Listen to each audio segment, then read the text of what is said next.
All right, guys, what's going on? Today we're gonna spend 30-45 minutes with a very talented person who recently got approval in our company, Mr. Sharma, who is already present here, and I will let him in a second so we could start the discussion of EB-1A approval.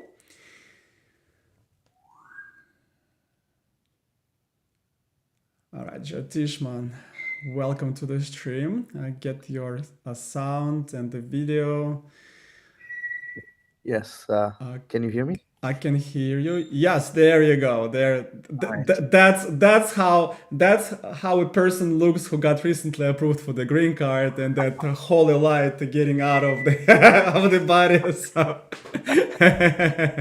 Yeah. Thanks to you and the team, we had a successful application. So Absolutely, great. yes. It was a pleasure. Thank you very much for. I know you're a very busy man, so I really appreciate you finding this a little bit of time to discuss your case and tell the world about the things that were happening, and the main reason why I want to get those interviews out, so we could help someone to do the same process, right? It's like even if we get that one person who's gonna say, "Hey, I can do this too," that's gonna be success for us.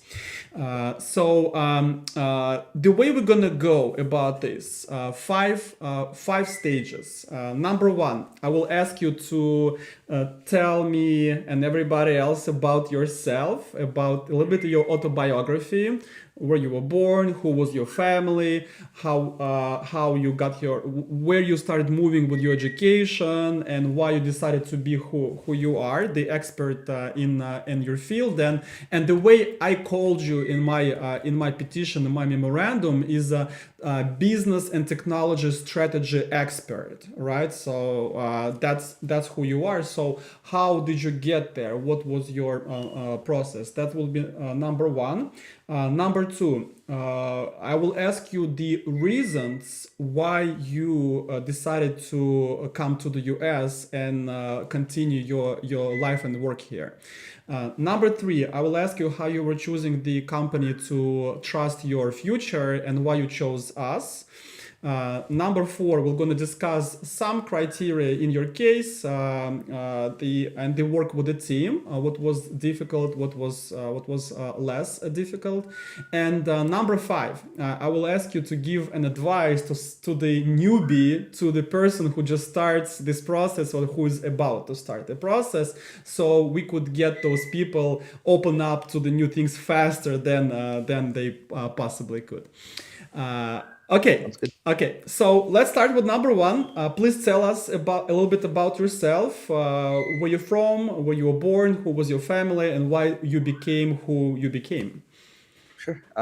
Thank you. So I was born in a small town in India called Digboy. It was in the northeastern part of India, in the state of Assam. So I did my schooling there and I grew up there. So I was very fortunate to grow up in a sort of a bubble where the teachers and my parents and everyone supported us and sort of protected us from the real world. Then I did my Like like final like year. Buddha, like Buddha back in the day, right? Yes, exactly.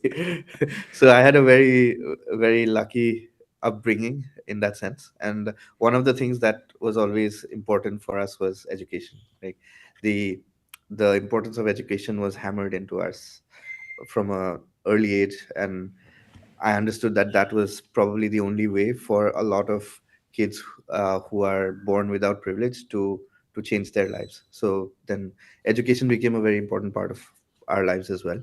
In my how final many year, how many siblings you had? yeah. So I have one sibling, one sister who is also in the US now, and going through the H1B and all of the other struggles that everyone has. Yeah, she's in the beginning of this process. Yes, exactly.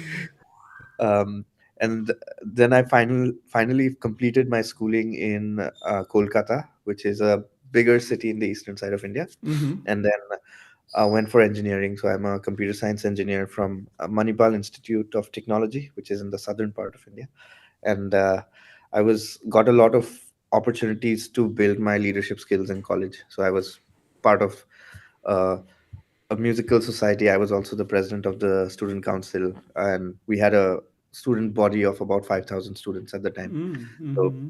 leading that kind of scale of students was uh, a very first experience for me, and quite challenging as well as quite rewarding. So that sort of set the foundation for me to seek out difficult roles. And soon after graduating from college, I took a role as a developer for EMC Corporation, which was later acquired by Dell Technologies. And my role was to build uh, cloud software for EMC. And this was when cloud was still new, and it was all buzzwords. We didn't really understand what it was. So it was like figuring out things as we go, and then building the foundations of cloud and things like that. Was So it very like good. it was like around 2010? Is that 29 to 2009, 2009? 2012, Yeah. yes. Mm-hmm. So it was very very early in the cloud journey. Yeah, we And were just switching from regular phones to smartphones at the time. yes, exactly. iPhone had just come out in 2007. People were getting used to Yeah. having the world in their palms, and things like that. Mm-hmm. So it was interesting. Very very different times from now, right? And then in my time at EMC, I was a developer, so I would get told what to build, like what features to build. But I always ask the question on who are the customers, why are we building it, The how are they profile using of a it? customer, like Yeah, more strategic vision of the product. yeah, I was very interested in the decision making part of it, and the business side of things, like why are we doing this, what will be the benefit to the company versus the user.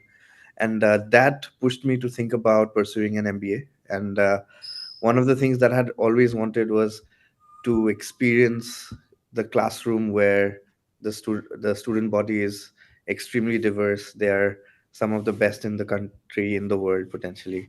And my goal was to put myself in those positions where I am being tested against the best in the world. And naturally, when you Wow, think that's of, that competitive mindset.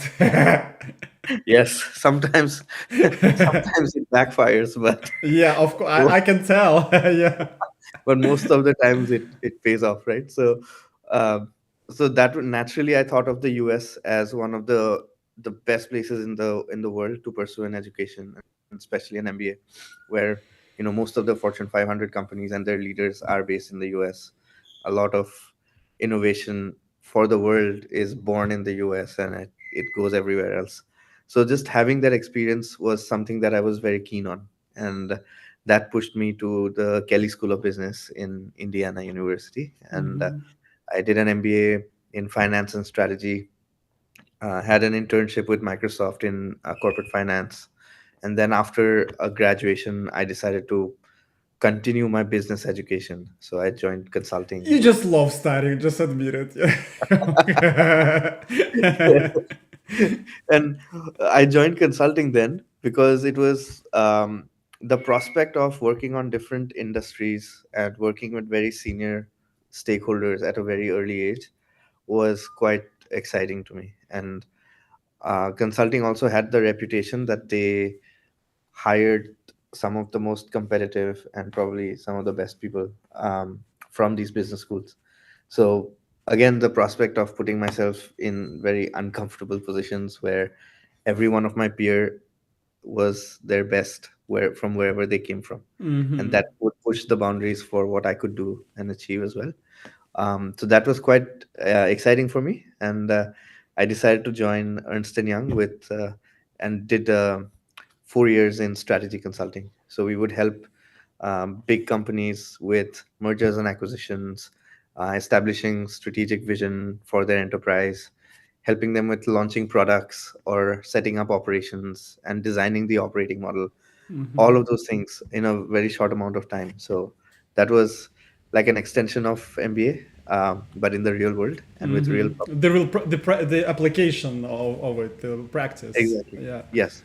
And I learned a lot of different skills, but I think some of the most important skills I learned was how do you break down complex problems into smaller pieces that you can go and tackle, and also how to communicate with executives. Like Oh, that's very important. early in consulting, they put us in front of CFOs and CEOs, and you have to be able to hold your ground when they're questioning you. And And defend the position. exactly. So that was a very interesting, very exciting role. Um, After 4 years of doing that, and that was also a hard lifestyle because we had to travel from Monday to Thursday every single week, to wherever the client is. So that lifestyle was also taking a toll. So I decided I would leave consulting and joined Dell Technologies in the central corporate strategy team. And the main purpose of the team was to drive annual planning for Dell Technologies as a business. So, you know, if the leadership had X amount of dollars to invest in the next 2 years, where will they get the most ROI by investing? What kind of products, what kind of business units, capabilities, things like that. So our team helped drive some of that, which was another exciting experience because there I got to see firsthand how um, Michael Dell and their leadership team think about the business, like $90 billion, $100 billion of business, and our team is the one sort of advising them on where to put the money.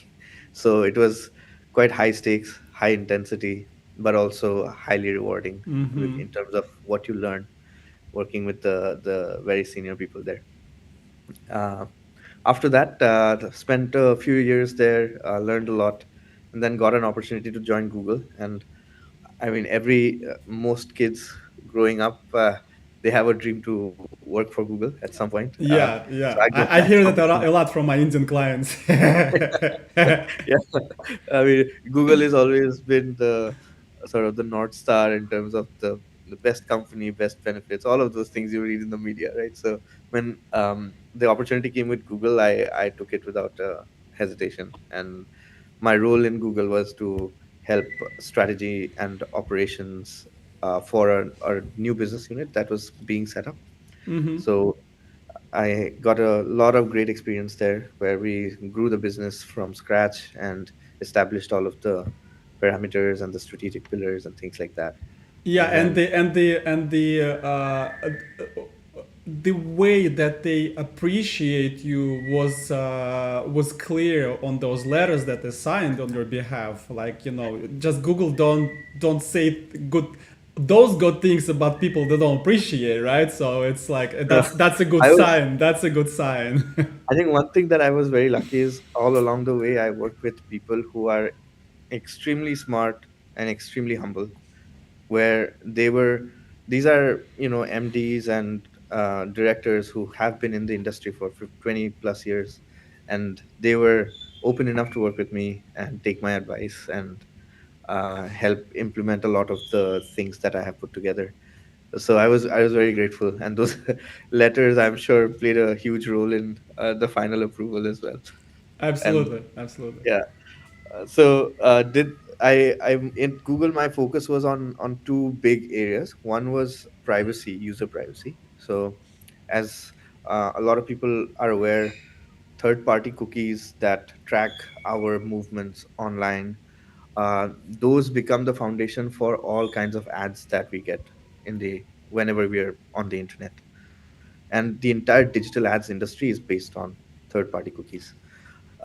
So Google had announced in 2020, 2021 that we will move away from third-party cookies, and as a result, obviously this news was quite disrupting for the entire industry. So one of the task forces that I was tasked to lead, along with the managing director, was to figure out how do we, as Google, make sure that advertisers as well as users continue to get relevant ads and continue to be able to grow their businesses without having to expose private data, and while protecting user privacy. So that was Yeah, one of the big and that was one of the contribution in the industry, also in your right. petition. Yeah. Yes, exactly. So that gave us an opportunity to shape what this will look like, something that was not done before, and also helping. One of my roles was to help set up the strategy and the methodologies where we can create new products and innovate, as well as make sure that our current business is not impacted, things like that. And then eventually, a lot of those were delivered to hundreds of clients globally. So I think that also helped with making the case for original contribution. Absolutely, absolutely. Yeah.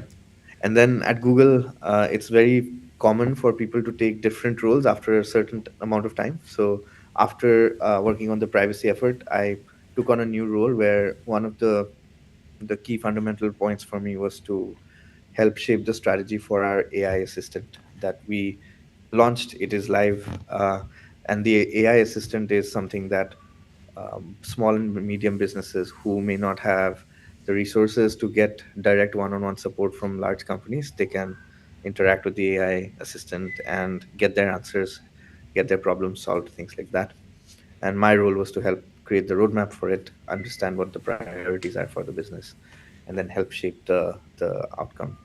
So those two things were fundamental and critical in the application for EB1.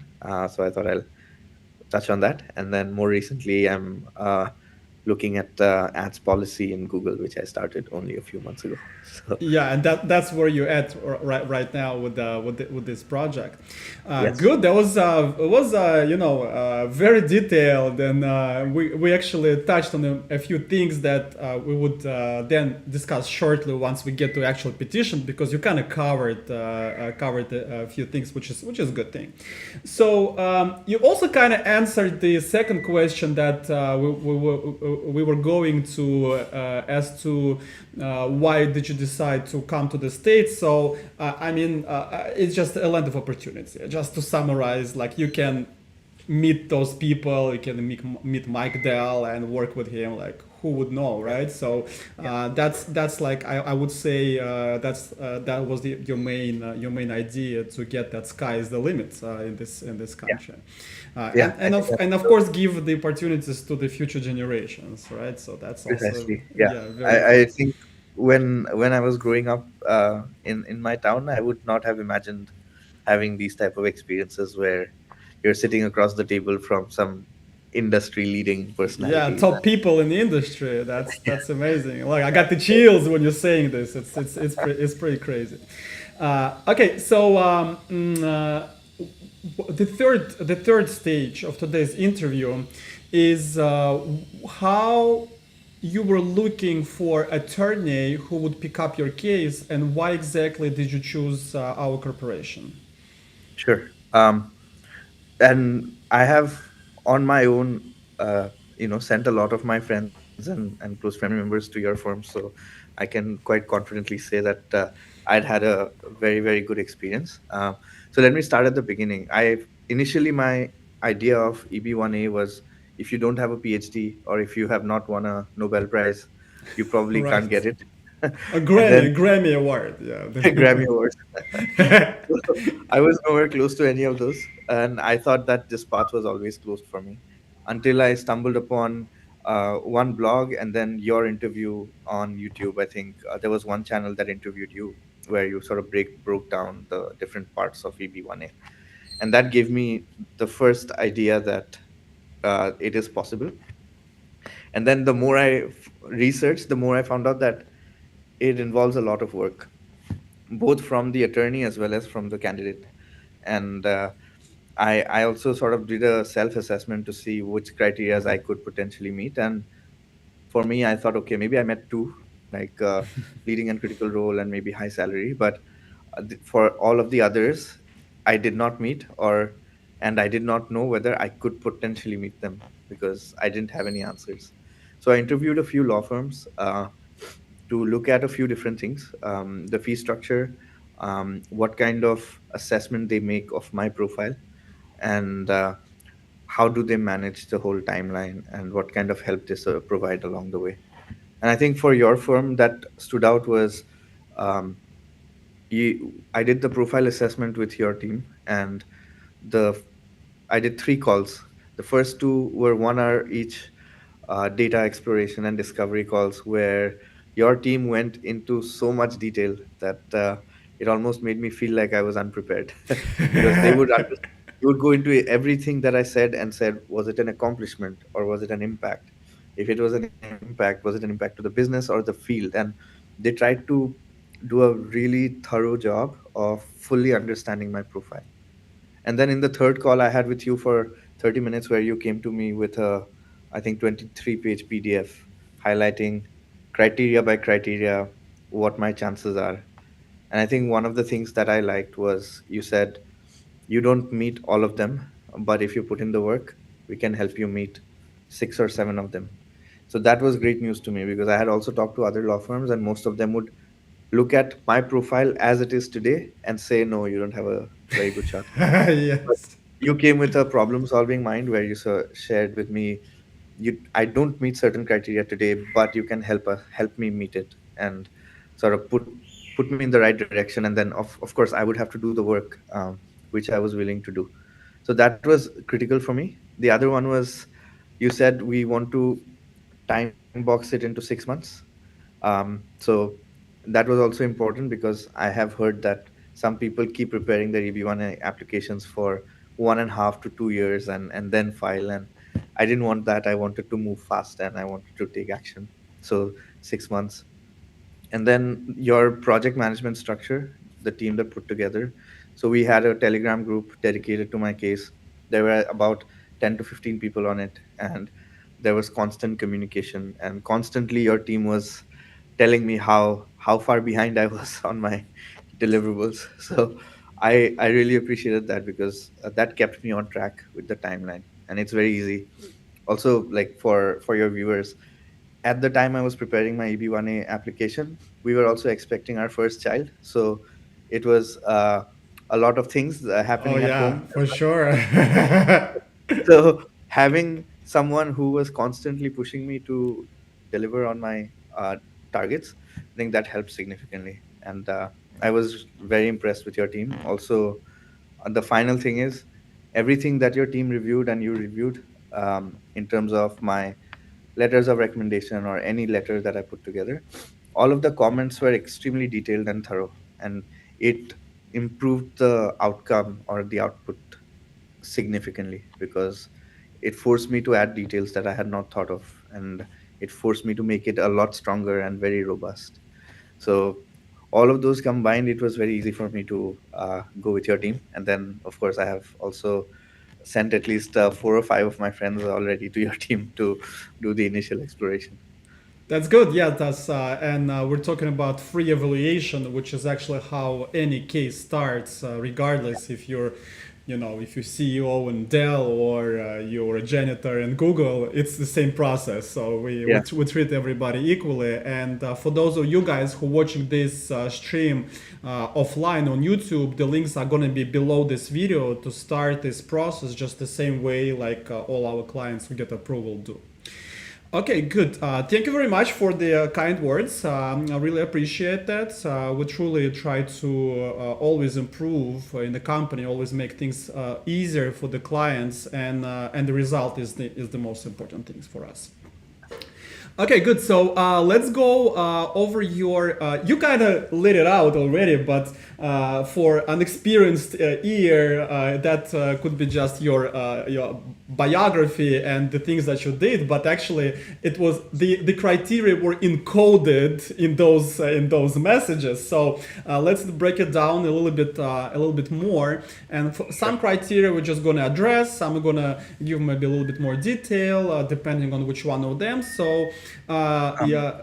Yes. Stanislav, one Yes. point before moving on that topic, on the last topic of uh, the output from your team, I also wanted to mention that the memorandum that you put together in the end, the 166-page document, that was extremely thoughtfully put together, where every criteria that you talked about, you pulled in excerpts from letters of recommendation that was aligned, like specific paragraphs from, I don't know, I think I had 15 to 16 letters, and Mm-hmm. you went through all of them to pick the right paragraphs in the right places, so that in the end it came across as such a strong application that I felt very confident that hopefully we'll get it without an RFE, and that's what happened.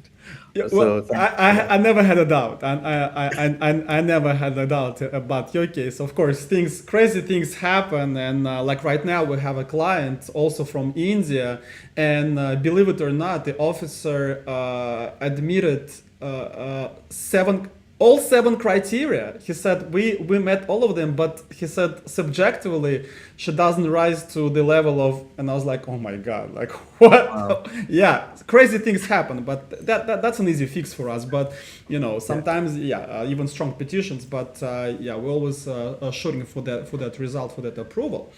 Yes, I remember that I assessed your case for about 6 to 7 criteria, but at the end we managed to do all 8 of them, right? So awards, judging the work of others, press, academic articles, contribution in the industry, critical roles, significantly higher income, and the scientific publications, the professional associations. Yeah. Let's go over each one of them, and like I said, some of them I'm going to address, some of them I'll let you to maybe add more details to what you already said. Yeah. So the first criterion was, I'll address this. This was the press. I will just list those websites where the journalist took interview with you. It was India.com, it was DNA India, it was CEO World Magazine, and iTech Post. All right, so four articles, really good. You guys can just Google them and see the articles themselves.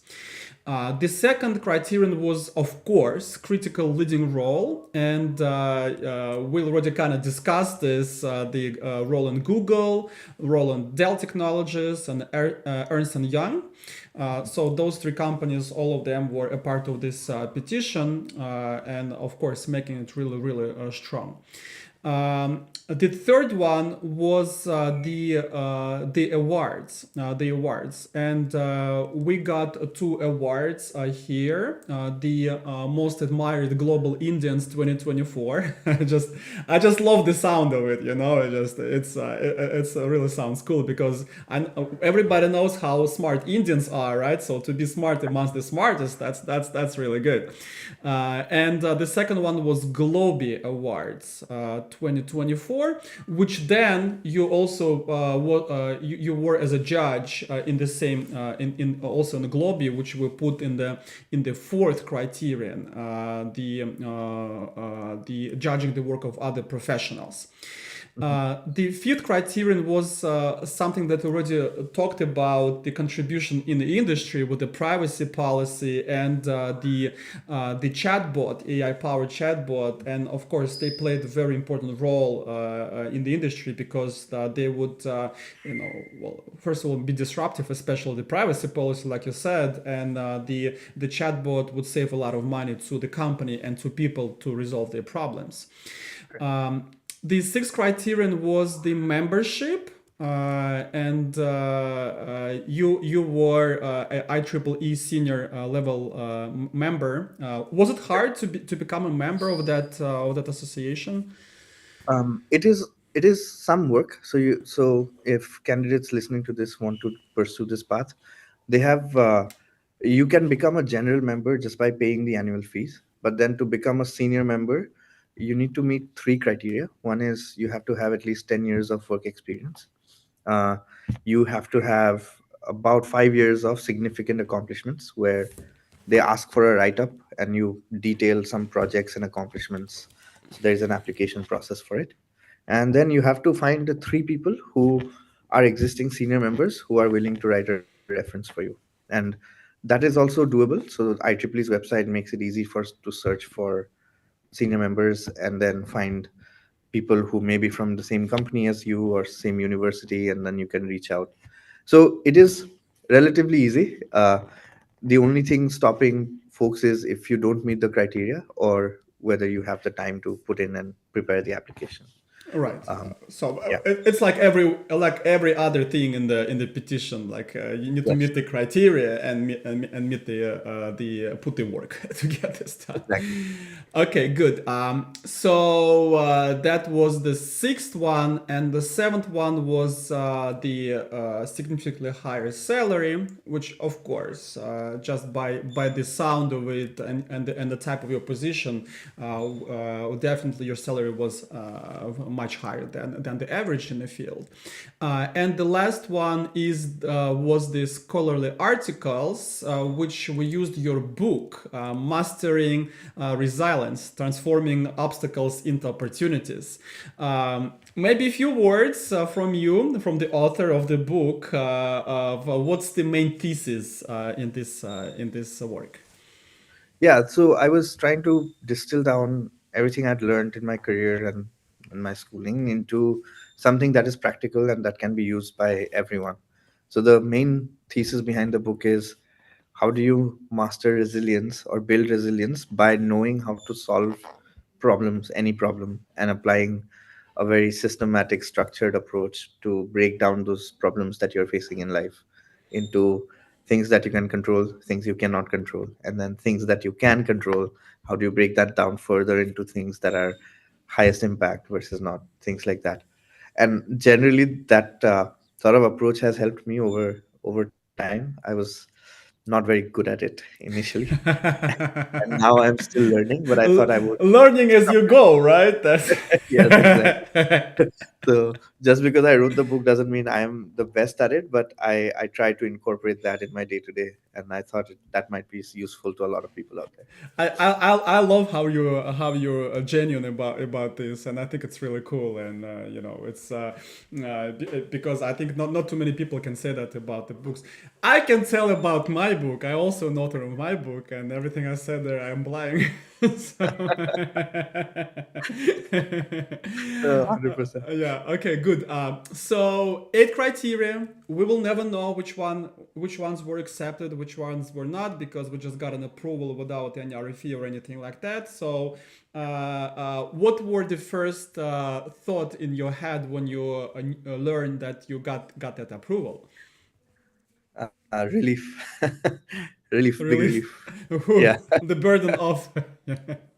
yeah. I've been on the H-1B journey for almost 12 years now, and my EB-2 priority date was 2020. So there was Which gave us opportunity to file for the adjustment of status with your exactly. case. Yes. So I'm working with your team right now to do that. But genuinely, I thought I would never see the time where I could file adjustment of status in this lifetime because Yeah, the because of queues the were not priority moving. dates. Yeah. Yeah, exactly. The queues were not moving, and uh, there was no other way out. So for me, when I found out, I was in a meeting, and I think your team, I had three missed calls from you and also a message from your team, and then I saw it, and then I completely forgot about the meeting that Yeah. I Pew! was Went out of the space. I was hugely relieved. I think both me, my wife, we're very very grateful that this happened. Yeah, that's awesome. That's that's why we're doing our job, because it's very gratifying for us also to change the lives of our clients. Okay, good. So let's switch to the last part of our interview. And what would be the best advice you could give to someone who is thinking about this process or already started and not aware of all the hurdles that are coming? And also, at the same time, what advice would you give to yourself if you could go back in time and do this?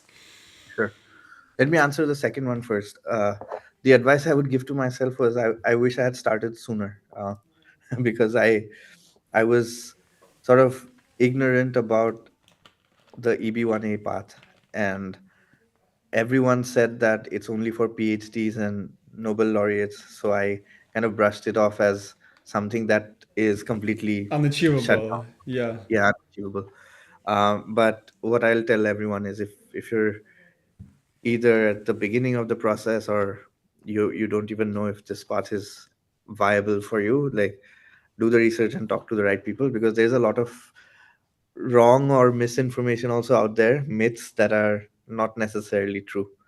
um, like, for example, for me, one of the things I'll say in terms of your first question is what advice I'd have others is, it is it is an achievable path, but the path comes with a commitment of time and effort. So make sure that you're willing and okay with that, because it's not something that the attorneys themselves can help. Like, you have to put a lot of work in, and when you put a lot of work in, then the attorneys can prepare a stronger case for you. So putting in the work is the number one advice I have. Is whenever I talk to people who reach out these days about the process and how long it takes, it is a lengthy process. It takes time to prepare a very solid case. And I think the best thing is to um, listen to advice from the attorneys, and also be willing to commit and put in the work. Those are the two things that at least I have seen some people can sort of um, not follow, and then their application continues to linger on for over a year, year and a half. So those are the two things I'll say, is like, listen to the attorney. They know what they're doing, and uh, And do the work. Listen and do the work.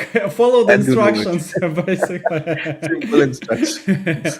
Yes, absolutely. And guys, as a reminder, free evaluation is going to be below this video in a link under the YouTube video.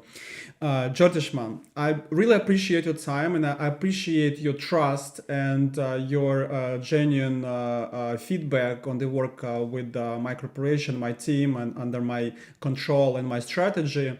Thank you very much. I'm really happy and joyful about your approval, and you going off that boat, H1B boat, and kind of finishing up with your, not yet completely until you get the citizenship, but that's the technicality of the future. The main thing is behind. So I wish you and your family all the successes, so your kids also could follow the dad's path and achieve what they think will make them happy in their lives, and just overall all the best to you. No, thank you so much, Stanislav. And I'll just repeat again that I was very impressed with the team as the process went along, and everybody was on top of everything. And the feedback I was getting along the way was quality feedback and very critical feedback. Without that, I think the application may not have been strong enough. So thank you for putting together an amazing team, and also assigning me that team.